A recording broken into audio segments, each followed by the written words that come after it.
Thank you, Gbadeyan.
Good morning, sir.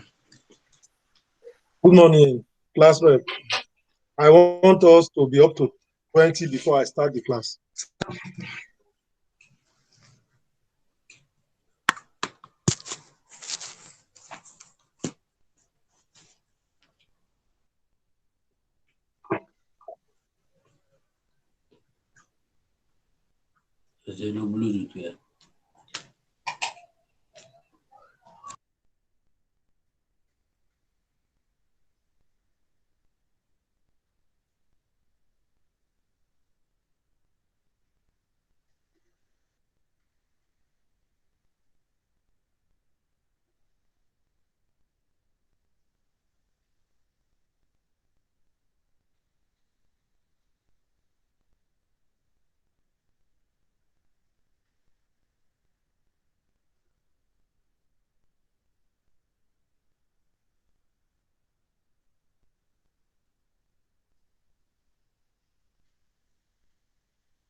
I think we can start. We are 15 now. Maybe others will be joining us as I start the lecture. Good morning, everybody. Good morning, sir. Good morning. Yes, sir. So before we start the class, I want to know those topics we have done. I want somebody to tell us the topics for lecture 1 to 5 that we have had. This is the 6th lecture I'm going to have with you. So the first lecture is what? The title of the first lecture is what?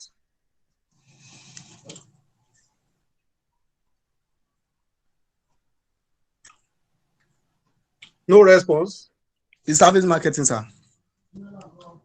Amsa Ibrahim. Yes. Introduction to service marketing. Yes, sir. That is the first lecture. What of the second lecture notes? What is the title?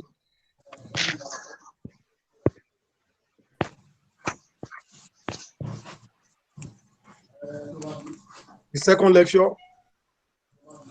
What is the topic? Who is talking?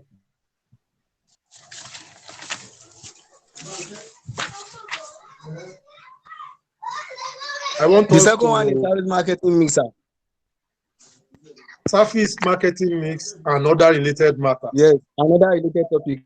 sir. And other related topics. That is good. Because we thought Yes, sir. lecture notes. The topic for the third lecture note. Relationship marketing, sir. Yes. The topic for the fourth lecture note.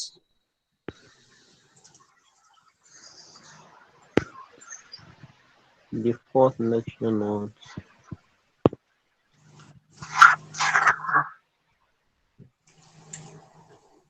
Service distribution, sir. Strategy.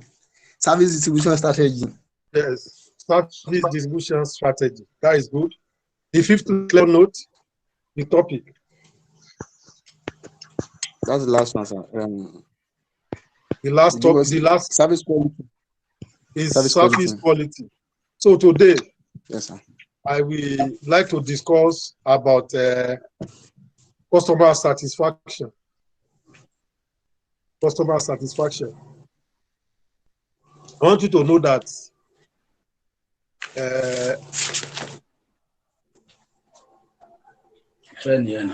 in economics, from my basic knowledge of economics, we are made to understand that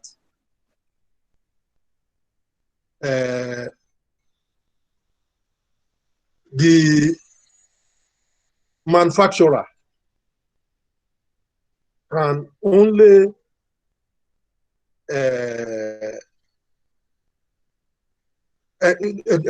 we are made to understand that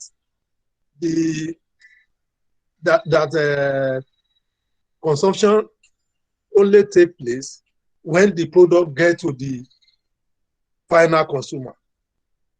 So when the final consumer has not been given a product, it means that consumption has not taken place. So in marketing,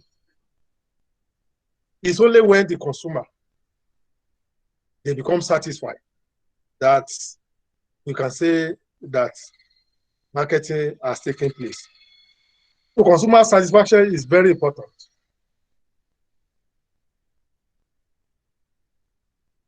Without consumer, no organization can exist. Every organization, they have their customers or clients.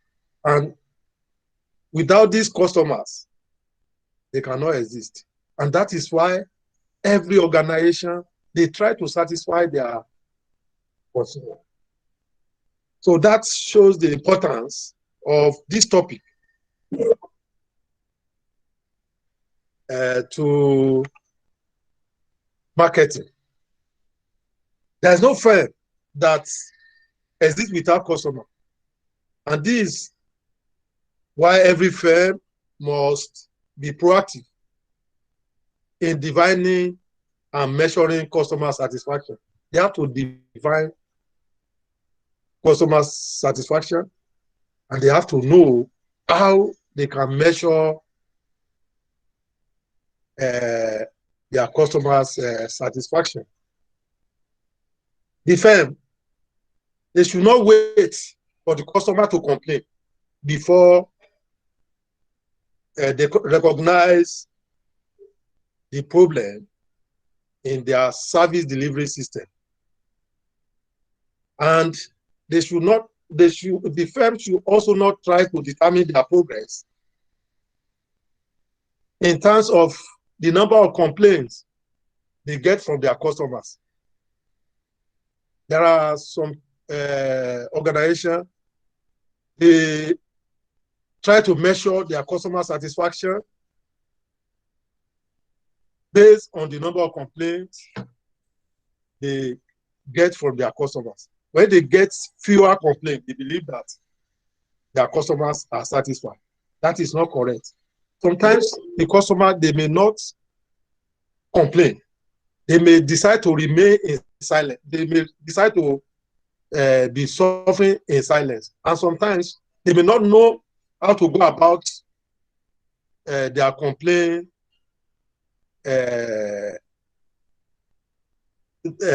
procedure. They may not know about the grievances procedure for a particular firm. So that customer does not complain does not necessarily suggest that the organization is doing very well. It doesn't suggest that the organization is satisfying its customers. And that is why a firm should not wait to recognize that there is problem in the service delivery system or base is firm's progress on the number of complaints received from their customers. So in this chapter, we are going to look at the conceptual definition of customer satisfaction. I want you to know that when we talk of customer satisfaction, we can as well also know that we are going to talk about customer dissatisfaction. So so that means that the customer can be satisfied or become dissatisfied. So as we talk about customer satisfaction, we also talk about customer dissatisfaction. So, and that is why we are going to look at those two concepts. We are going to look at what is the meaning of customer satisfaction and what is customer dissatisfaction. Then we are going to consider factors that determine customer satisfaction. There are certain factors that will make you as a service provider to know that your customer are satisfied. So we are going to look at those factors. We are also going to examine the essential factors, high customer satisfaction. What are those factors that make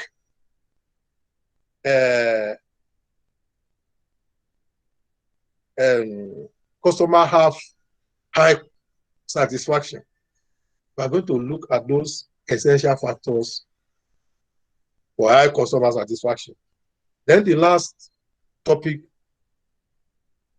for today under customer satisfaction will be the various means or the various measures of our satisfaction.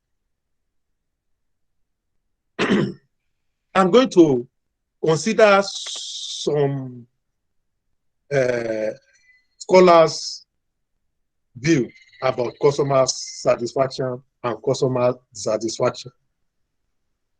Before I do that, I want to know whether some of you that are unable to attend my lecture, that are just attending now, whether you are able to get a link to my lecture. Are you able to get link to my lecture? Because I recorded the last lecture and I have posted it on the YouTube. This one, you are able to see it on the YouTube.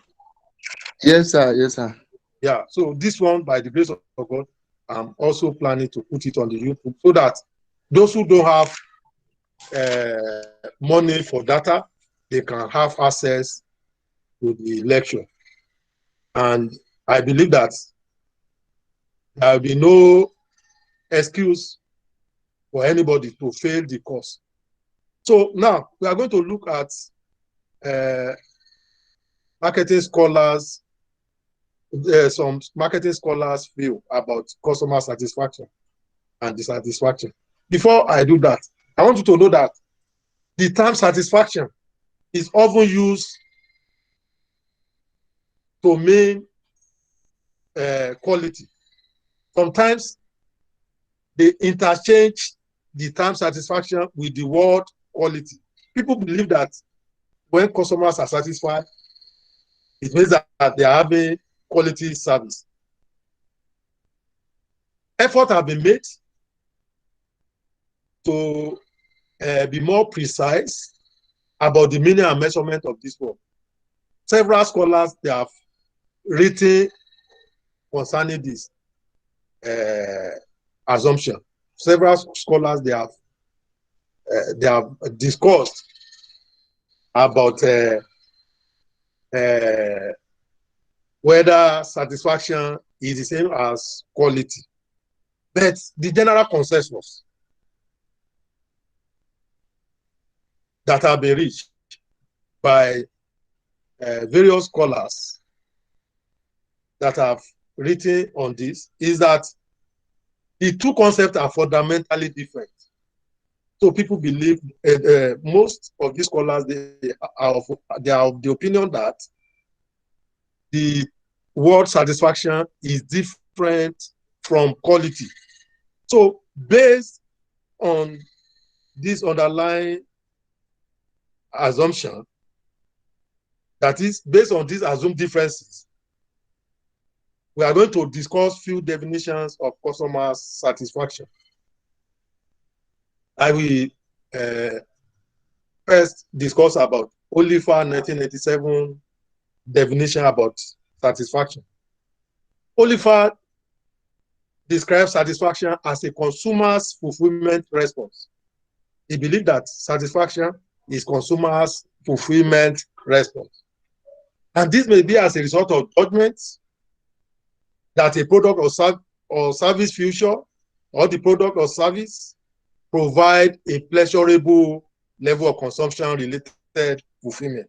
So according to this scholar, he believes that when consumers become fulfilled, when they have fulfilled response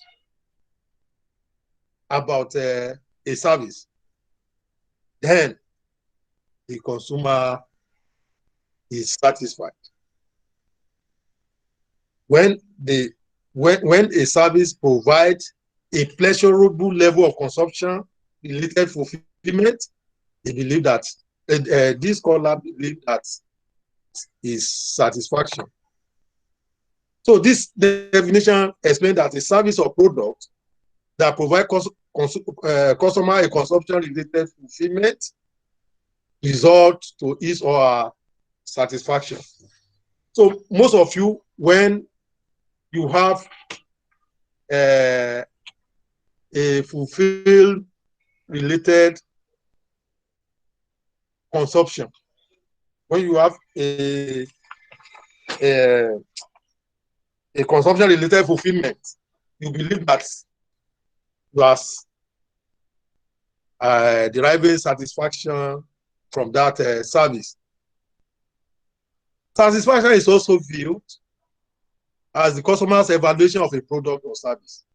The only way you can evaluate a product or service as a consumer, the only way you can know whether you are satisfied about a service or a product is through your evaluation of that product or service. And how do you evaluate a product or service? You try to know whether that product meets your needs and expectation. Any product that meets customers' need and expectation is assumed to have result to customer satisfaction. So when the service or product fail to meet the needs and expectation of the consumer, it means that there is dissatisfaction. So any product that is unable to meet the needs and expectation of the customer is said to have result to customers' dissatisfaction. As a customer, you become satisfied about a product or service when that product fails to meet your needs or expectation. As an individual, there are certain expectations you have about a service. For instance, as a student living in Okeodo, you expect that if you take a bus from Okeodo to the university, that the bus should be able to take you there at least in 20 minutes time. So when the bus is unable to take you there at that expected time, then you have a sense of dissatisfaction about the service. So when a product or service fail to meet the needs or expectation of a customer, then it results to customer dissatisfaction. Apart from this fulfillment, satisfaction can be related to other types of feeling. We have various types of feeling according to Arnold, Price, and Sinkham 2004. They have various types of feelings that can be used to define whether a product or service result to customer satisfaction. So we are going to look at those types of feelings one by one. The first one is that a product or service can bring about contentment when you have contentment about a product or service. And when we talk of contentment about a product or service, this is mostly in association with a service that consumers do not think a lot about, or the one they receive routinely over time. There are certain service or product that you don't think a lot about. They just happen occasionally. So when you have a kind of service experience and you feel contented about that service experience, you become satisfied. Or if that service is a kind of service that you receive routinely over time, that you normally receive over time, and you have contentment about that service, you become contented, and that means that you are satisfied. For example, if you always go to a restaurant where you eat, and it happened that there is a day you go to that restaurant and the kind of food they serve you seems to be very good, you can say that you are contented with the service, or the way the service representative or those that are service employee in that restaurant, the way they treat you that day, if it is if you are contented with that, then you can say that you are satisfied. So that is about contentment. Sometimes satisfaction may connote feeling of pleasure or goodness. When you have feeling of pleasure or goodness, or you have a sense of happiness associated for service, when you are happy about your service experience, or you feel good about your service experience, so it means that you are satisfied. It may be for services that surprise the consumer in a positive manner, which is referred to as delight. Victor Gbemi, you came late and you are making noise. Victor Gbemi. So satisfaction can be related with, it may be for services that surprise the consumer in a positive manner, and that is referred to customer's delight. When you feel delighted about a service, it means that you are satisfied. Then we also have feelings of ambivalence. When we talk of ambivalence, it means that you have feeling of both positive and negative experience attached to a Hello, product or sir. service. Quick talk with me, what is your problem?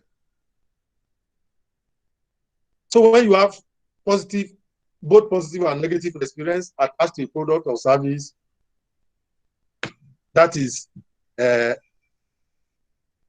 feelings of ambivalence about the product or service. And that also can connote whether you are satisfied or you are dissatisfied with that service. When your feeling is positive, when you have positive service experience, that means that you are satisfied. And when you have negative service experience, so that means that you are dissatisfied. So we look at another definition of customer satisfaction or dissatisfaction. And that defines customer satisfaction or dissatisfaction as a comparison of customer expectation to perception. When we try to compare our expectation to the perception regarding the actual service encounter. The customer's expectation and perception are based on the expectancy-disconfirmation model. This expectancy-disconfirmation model is very important in explaining about customer satisfaction or dissatisfaction. The model tries to explain that if customers' perception meets expectation, the expectation are said to be confirmed. So when customers' expectation meets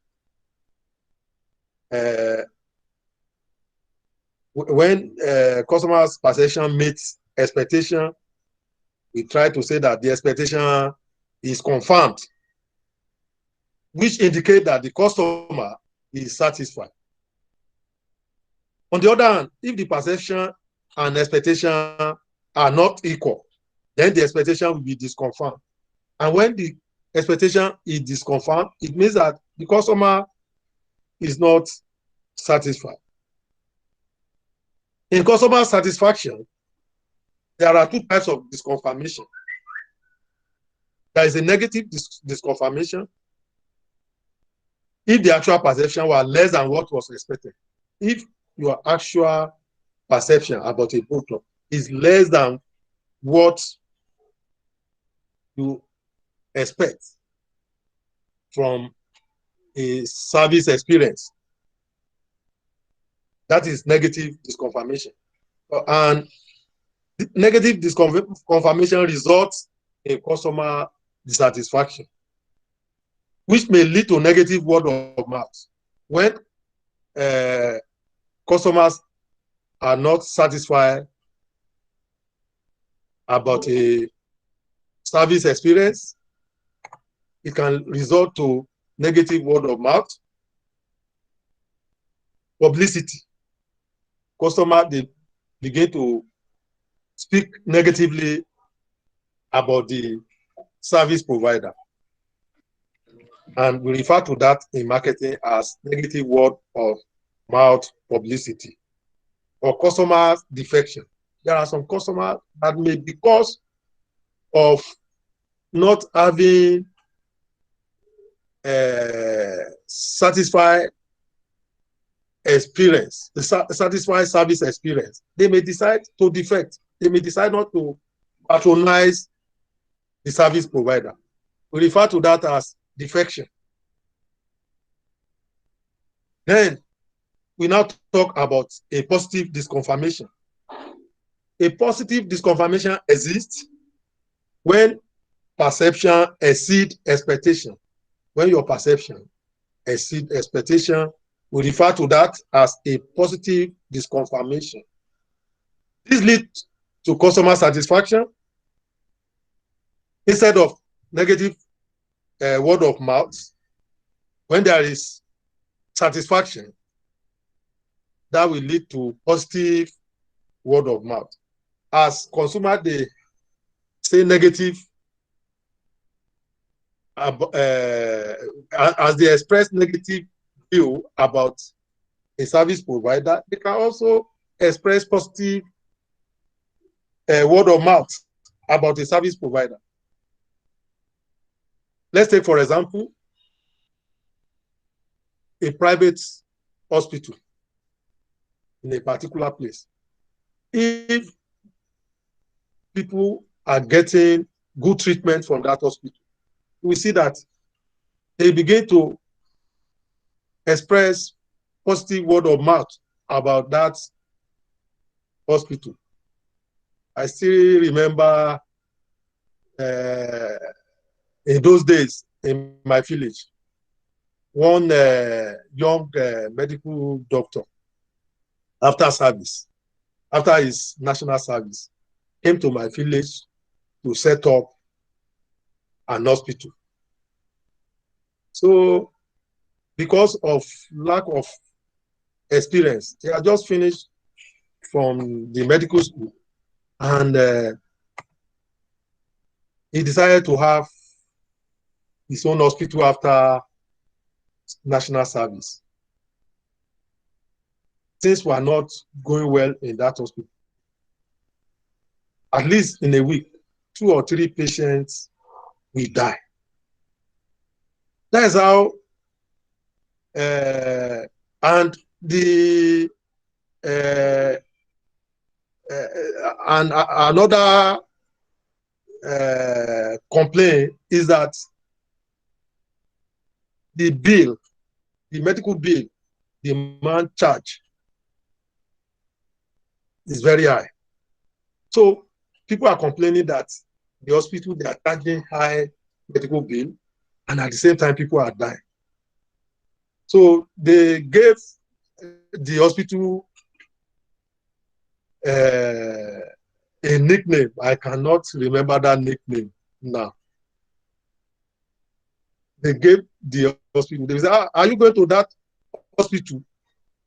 That was how people started spreading negative word of mouth publicity about that hospital.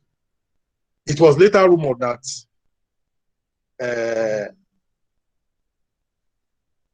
the reason why people are dying in the hospital that time was as a result of those traditional herbalists or medical doctors. The traditional herbalists, they said they are the one that made the man not to be performing very well, that they are the one that are causing frequent death in that hospital. So the man have to leave my village and settle and relocate to Omana. The man is now doing very well in Omana. In fact, you cannot mention about 3 hospitals without mentioning that man hospital at Omana. So what I'm trying to say, in essence, is that when you have a positive service experience, it will lead to positive word of mouth. When you are satisfied with service experience, try to express positive word of mouth publicity.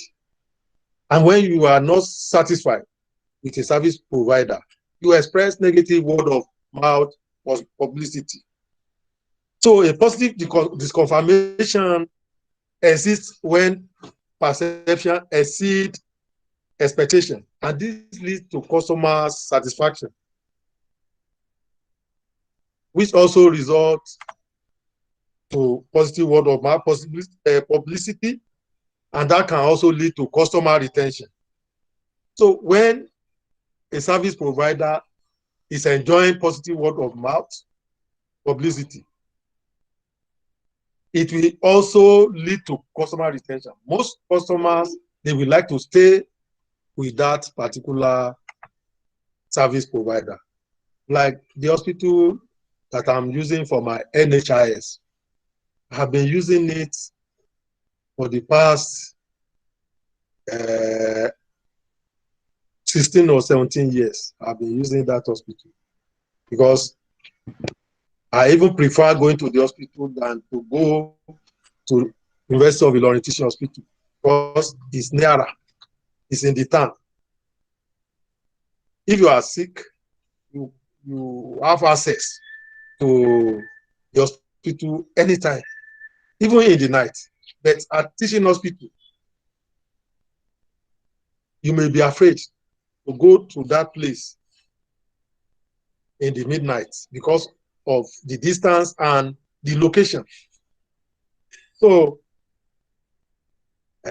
because of that, because of the fact that customers are enjoying satisfaction from a service provider can bring about customer retention. There are some customers that will not want to leave that service provider.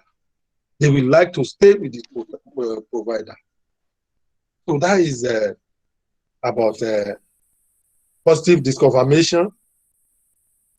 Now we look at the emotional reaction of customers to the evaluation of service provider. When we talk of emotional reaction of customers to evaluation of a service provider and its service, that is regarded as customer satisfaction. Through the emotional reaction of customers, you can know whether they are satisfied with a service provider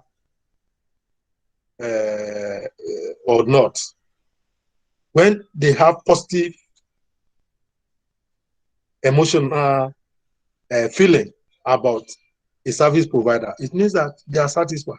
And when they have a negative emotional feeling about their service experience, it means that they are dissatisfied. So, service customer satisfaction is defined as the balancing of customers' expectation against the perception of service delivered by the provider. We have discussed about expectancy-disconfirmation model, and one of those marketing scholars that have written a lot on this expectancy-disconfirmation model is Lovelock and Witt. The model tried to describe satisfaction as a judgment following a series of consumer product interactions. In the model, these two scholars, that is Lovelock and Witt and Ritz, they view confirmation or disconfirmation of preconception expectation as the essential determinant of satisfaction.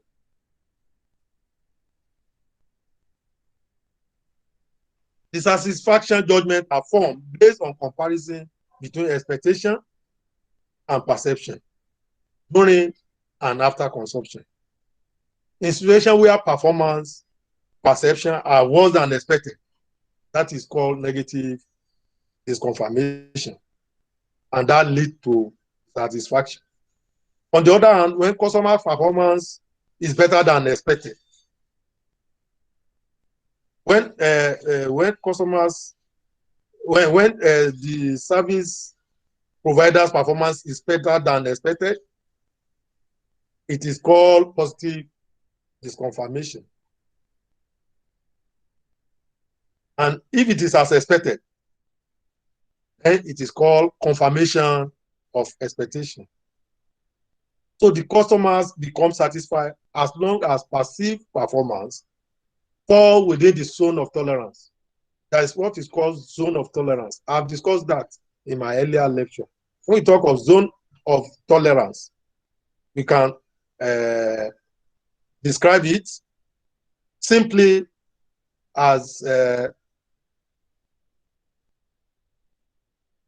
the adequate service level. That is the adequate service level. Every customer, they have zone of tolerance. So there is a level of expectation they have for a service provider that they consider adequate. So the moment that service provider is not meeting up to that desired level of the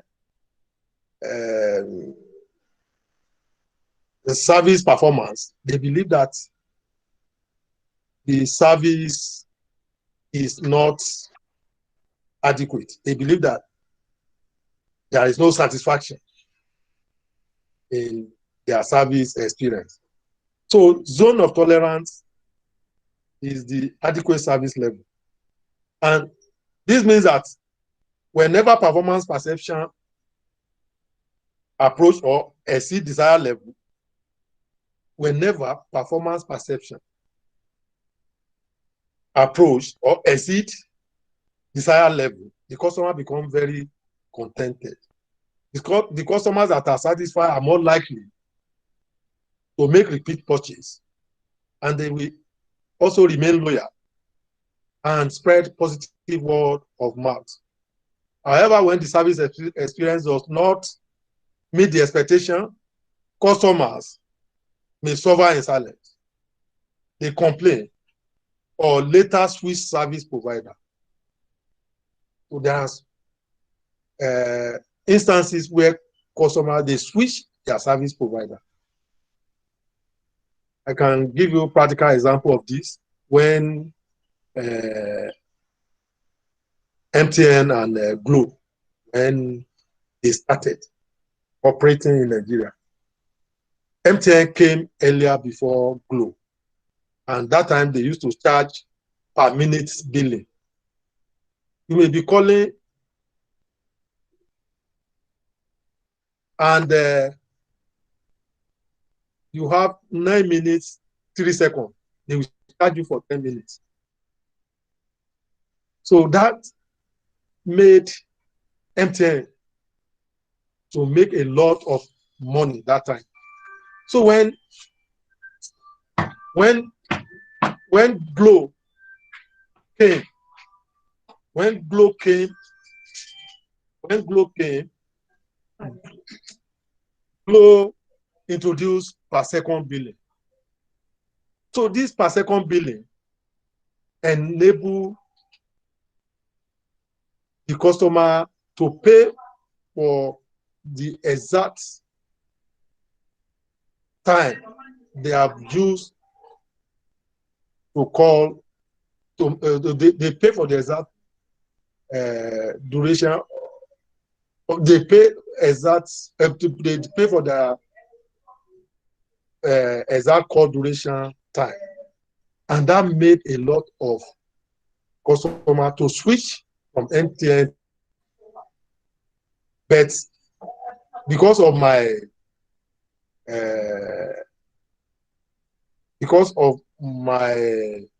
desire to remain in MTN, despite that I didn't switch from MTN to Glo.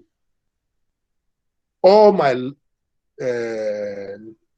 mobile line, they have been MTN or Airtel. I decided to go for Airtel when I travel out. I discovered that Airtel, they are found in most countries, more especially in Eastern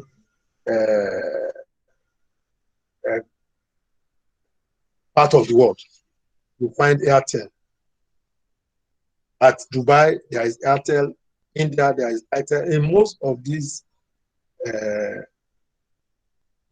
countries in the eastern part of the world,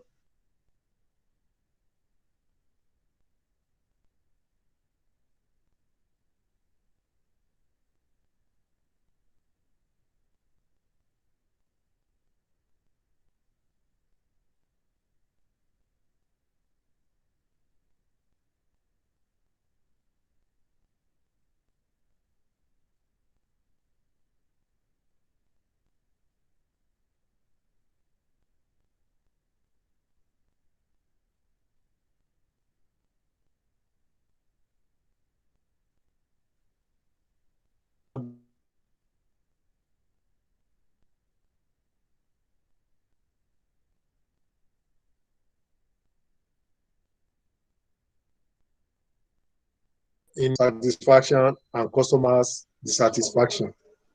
If there is any question with what I have discussed, please, you are free to ask me question before we look at factors determining customer satisfaction.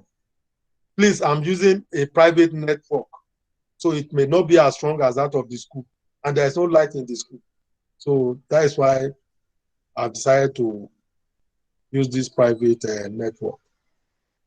Please ask me a question. If there is no question, yes. Yes, Amsat, Ibrahim. What is your question? No question, sir. You are trying to talk. You are trying to talk. You are free to ask questions. Okay. If there is no question, we look at factors determining customers' expectation. I want us to be fast so that we will not have break in network. There are some factors which influence customer satisfaction. We are going to look at those factors one by one. The first one is products and service futures. Product and service futures. What are the product and service futures? I want to ask you, what do you think are product and service futures? In a simple language, when I say product and service future, what message am I trying to communicate to you? Like the No, characteristic of Najim, raise up your hand when you want to talk. Please raise up your hand. Yes, Najim, you are trying to talk. What do you think is a service product of future? Is the characteristic of product like all those quality assurance and packaging in case of goods. Just I said simply tell me what is service product. No. Can you tell a village person or a layman that characteristic of a product is a future? Will that person understand you? Yes, sir. Yes. Who is that? Amzat. Yes, sir. Yes. Sir. It's all those attributes that make a product, sir. What you can use to describe a product is a service future. And this includes the label, the branding, the trademark, and everything concerning that product. These service futures have significant influence on consumer satisfaction. When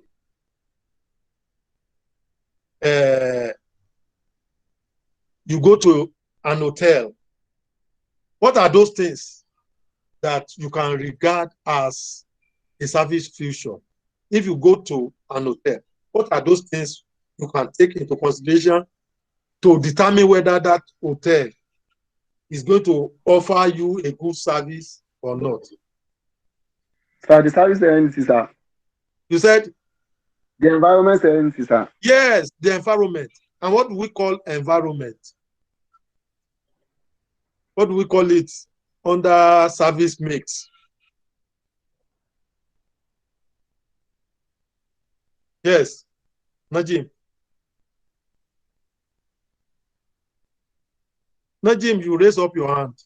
You are no more talking. Oh, sir, physical evidence, sir. Yes. What are the examples of physical evidence? Like the appearance of the hotel, like the receipt. Is divided into two: the peripheral and the essential one. So the essential are the surroundings, while the peripheral are service physical. The color that is used to paint the hotel.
I don't leave. Oh.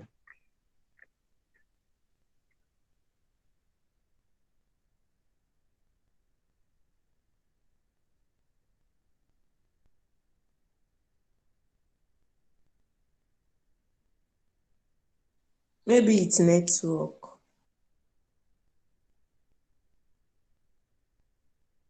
Why C?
Hello, can you hear me now?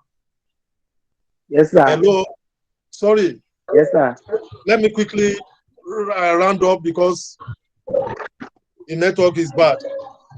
So the service future for an hotel may include restaurants, swimming pool facilities such as golf playground, tennis court, football field room, comfortability, privacies, staff friendliness, how friendly the staff or employees in that organization are. Then the price of that room, what the hotel charge as rate. All those are features that can determine customer satisfaction. When when they find some of these features adequate, that will make them become satisfied with the service. Then the next one is consumer emotion. Consumer emotion can affect customer satisfaction. And when we talk of emotion, we talk of the mood of the consumer. A consumer emotion is not stable. It can sometimes be good.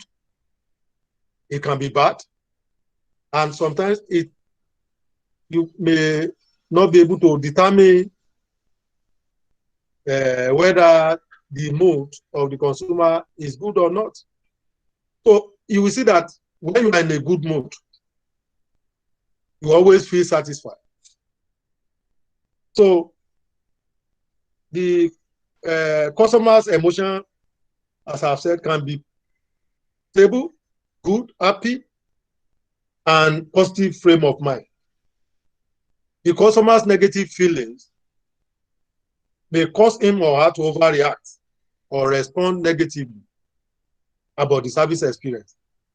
When you have a bad mood, it makes you react negatively about the service experience. And the customer positive emotions, such as happiness, pleasure, elation, and sense of warm-heartedness, increase satisfaction. When you are happy, it tends to increase your service experience and satisfaction. It tends to increase satisfaction for your service experience. I know some people that are in a bad mood now, they may not presently enjoy my lecture. They may not even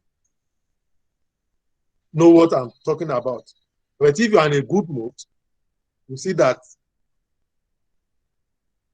will affect how you enjoy the lecture. So that is about consumer emotion. The third one is attribution for service, success or failure. The attribution for service, success or failure. There are perceived causes of events that may influence satisfaction. Consumer satisfaction can be influenced by the service outcome, most especially when the service is either much better or worse than expected. When your service outcome is better than expected, what do you think that will lead to? When your service outcome, when the outcome of your service is better than expected, what will happen? When your service experience outcome is better than expected, what do you think will happen? Nobody is talking. Customer will be happy. Yes, you'll be happy. But when it is worse, when the outcome is worse than expected, what will happen?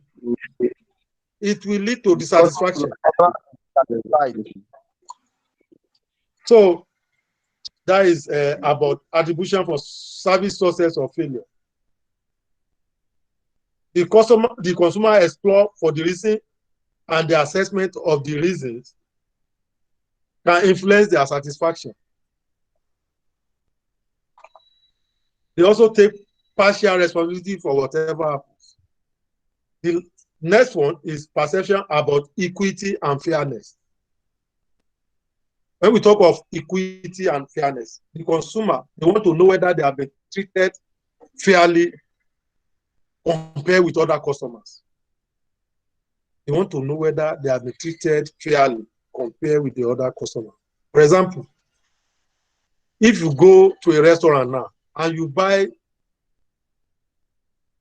200 naira worth of food, and another customer come, and that customer buy 100 naira worth of food, and there is no significant difference in the quantity of food you are given, you feel bad, and that can make you not to be satisfied with the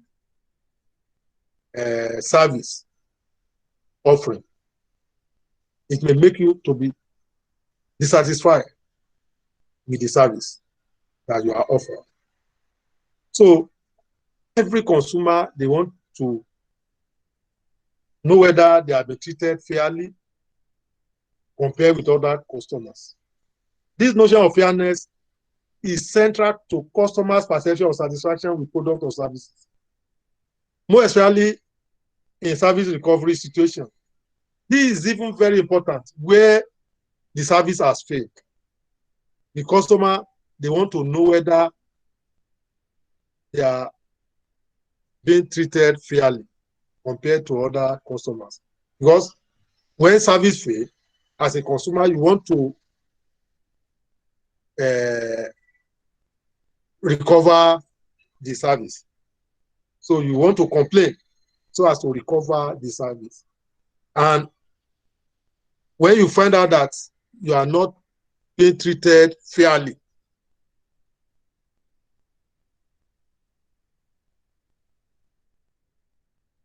that can lead to satisfaction. So that is equity and fairness.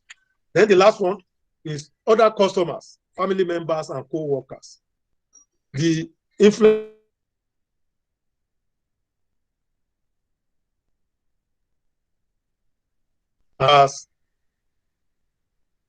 can influence consumer satisfaction.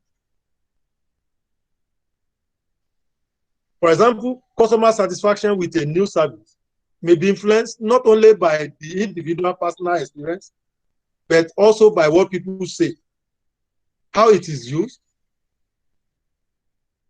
the consumer's feeling about it, and how widely the service is adopted in the organization. So other customers or family members and co-workers, they can influence satisfaction. You can determine customer satisfaction. If other customers, they are recommending service for you, or they are recommending a product for you, you will try to buy that product, and it can influence your satisfaction. And where they are discouraging you from enjoying a service experience, that can also lead to dissatisfaction. Likewise, for family members, they play a great role in influencing you about whether a service is going to be good or not. They play a greater role in determining the level of your satisfaction for a service or product. So, ladies and gentlemen, those are those factors that determine customer satisfaction. I've discussed 5 factors. So we want to look at the requirement for high customer satisfaction. We have talked about factors that determine customer satisfaction. There are some factors that are essential for high customer satisfaction. So we want to look at those factors. So the following are some of the critical factors for high customer satisfaction. Number 1, service provider must be customer-centric. When we talk of customer-centric, it means that the service provider must have the customer in mind. You must look, you must offer your service from the customer's point of view and assume that your customers are reasonable people. You must, as a service provider, you must try to see your customer as a reasonable people. In some organizations, they believe that they have a wrong perception about their customers. You see employees of some organization giving negative remarks about their customers. Our customers, they are stubborn. They are like some of you students. When you want to talk about we lecturers, you say, that lecturer is a bad man. He's very, he's a difficult person. So also some lecturers, they have negative way of describing some students. That student is not a serious person. He's troublesome. He's a difficult student. So also service provider, there are some service providers, they see their customers as arrogant. They see them as unreasonable. Those service providers, they are not customer-centric. As a service provider, you must be customer-centric. That will make your customer have a high satisfaction. You must look at each situation from the customer point of view and see your customers as reasonable people. The consumer expects that service provider will always be available. They believe that as a service provider, you should be available 24/7. They must have access to you as a provider, and you must be able to fit around their busy schedule. Anytime they come to you for service, they believe that you must be able to fit around their busy schedule. So that is what is called customer-centric. A service provider must be customer-centric. The next one is that a service provider must have a superior staff. The service provider are expected to be knowledgeable about their product and service. They must have knowledge about their product and service. They must be knowledgeable. They must know a lot about their product or service. Where your employee, they don't know about your product or service, it makes customer not to even have confidence in the service provider. It can cause dissatisfaction for the customer. But where they know that you know about your service or product, that you are knowledgeable about your service or product, they try to be more satisfied. I have a bookshop where I normally go along Muritala Mohammed Road in Ilorin. I used to buy motivational books from that shop. The manager and the owner of that shop, anytime I am in his shop, he will tell me, Prof, we have just gotten delivery of these books. I know you will like them. He will start telling me those books. He will be telling me books in marketing, books in entrepreneurship, biography, autobiography. He'll be telling me, you must read this book. This book is good for marketing. This book is good for consultants. This book is good for management. So I always admire the man. He also is a graduate. He told me he finished university 1999, and because he could not get job, he decided to establish the bookshop and be on his own, and he's doing well. So as a service provider, you must have superior staff that are expected to be knowledgeable about your product and service. The consumer, they do not care about the millions that you spend on a TV campaign. If the employee lacks the basic knowledge about your product and service, you may be doing adverts. You may be doing millions of adverts. If your employees, if they don't have good knowledge about your product or service, that may not be of interest to your customer. That man, that bookshop where I used to buy book, he has never done any advert. But There are a lot of us, university professors, elites in the society that patronize the shop because of the way the manager display his knowledge about the product or service that he is offering to customers. In fact, he created a WhatsApp group. We are about 250 on that group. And most of us, we are professors, we are medical doctors, and directors on that platform. So if you have a superior staff that has good knowledge about the product or service, you don't need to waste your money on advertising. So that is about superior staff. Another essential requirement for high customer satisfaction is provider to delight the customer. You should delight the customer.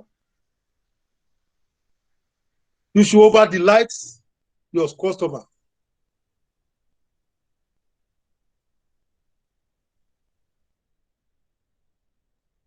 I'm sorry, raising up your hand. Amsat Ibrahim, I you have a are raising up question. your hand. Yes. What is it? You have question? You have question or you want to make comment about what I'm saying? Hello, sir. Yes.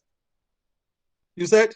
I want to ask that regarding the manager of the library, you said, sir. I want to ask about the WhatsApp group you said he created. Can we regard that as an advertisement, sir? You said? Like you said he had like 200 or 150 people on that WhatsApp group. I want to ask Yes. if we can regard that as an advertisement, sir. That is social media. It's a form of advertisement, but he's trying, because of his knowledge, he's trying to bring us together to maybe interact and further make us to patronize him. He's a kind of establishing a relationship with us. He's trying to establish relationship with us.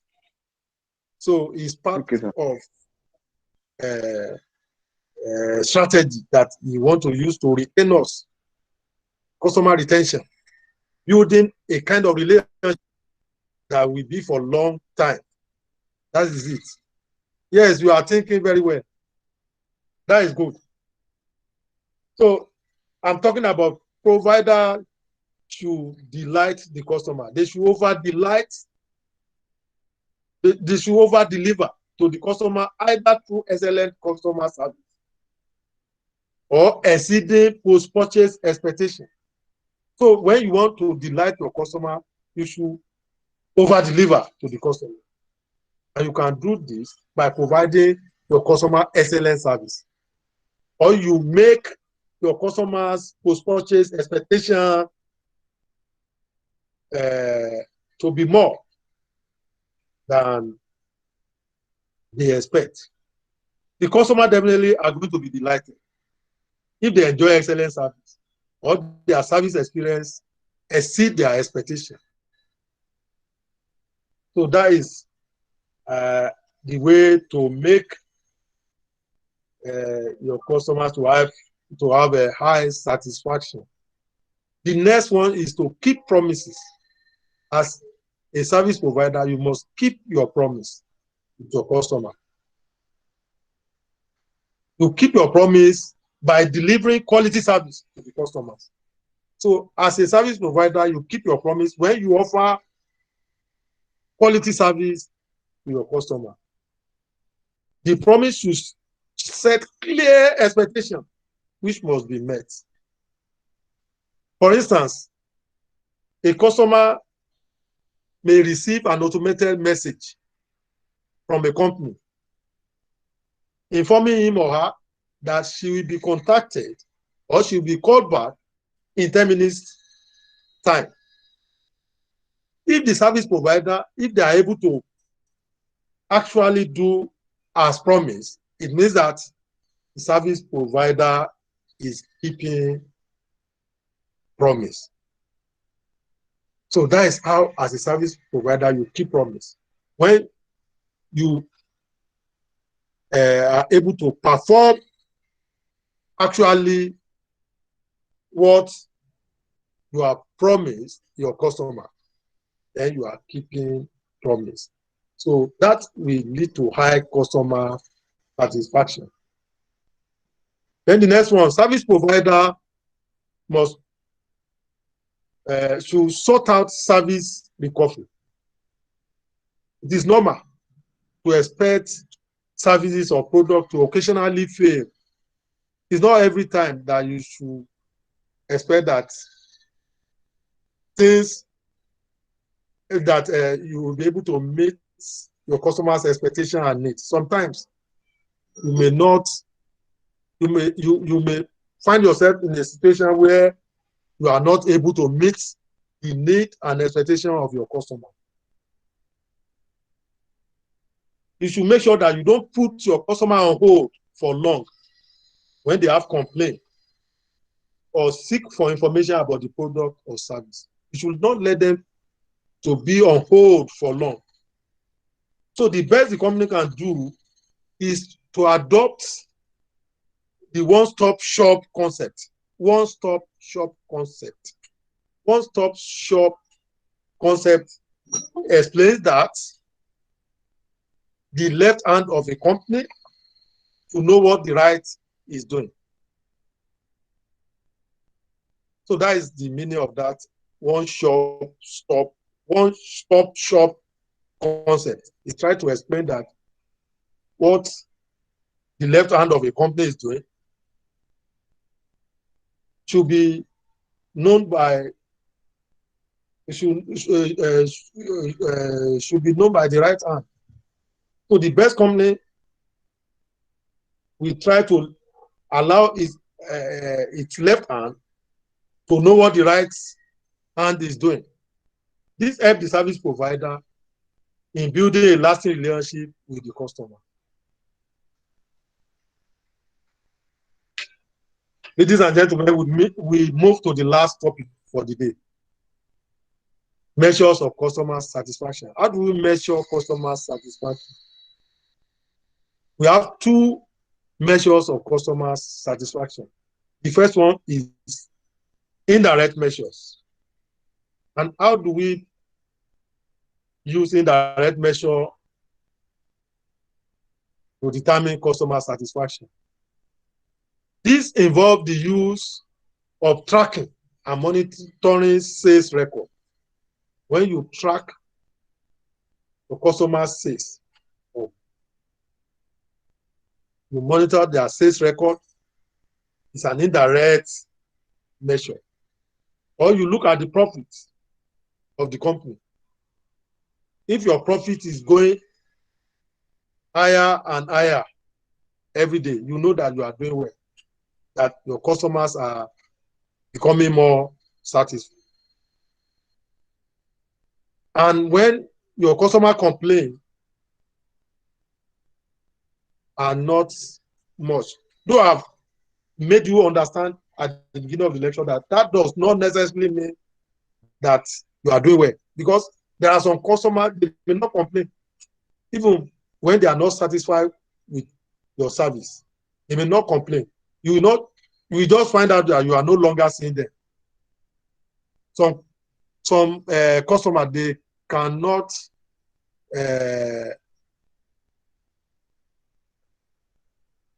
undergo the protocol or procedures that are involved in complaint, in grievances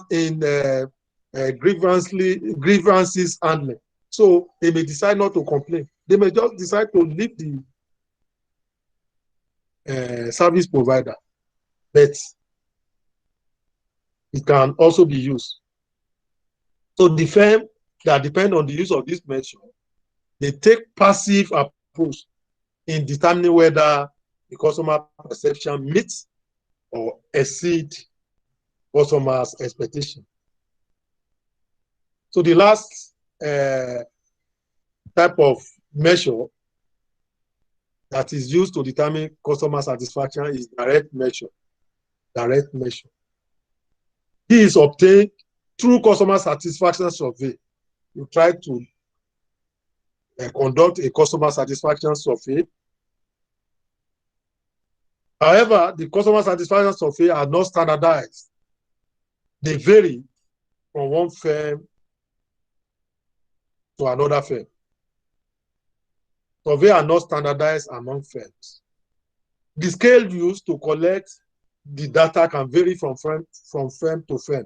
For example, some firms may decide to use 5-point scale, while some may decide to use 7-point scale. Some may even go as far as using 100-point scale. So that makes it to vary from one company to another. Then the questions that are asked from respondents, they do vary from one company to another. For example, some company, they ask general question, while some ask specific questions. Then the data collection methods also vary. There are some organizations that use personal interview.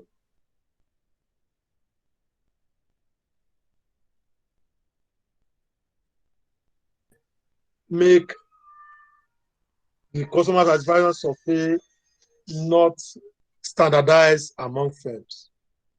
Ladies and gentlemen, if there is any question on what I have said, you are free to ask the question.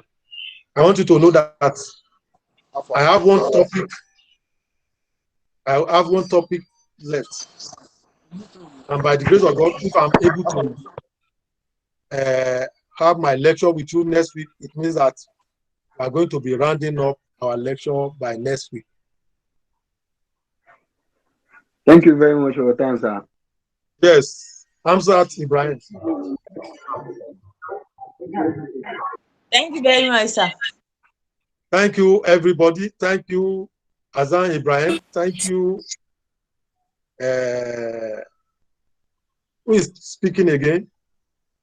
So, by the grace of God, before tomorrow or by evening, my lecture notes will be posted to you. I want you to be reading those lecture notes. Thank you, sir. It took me a lot of time to prepare those lecture notes. Some of those 5 pages that you have, there are about 20 pages in the textbook. Some are even up to 30 pages.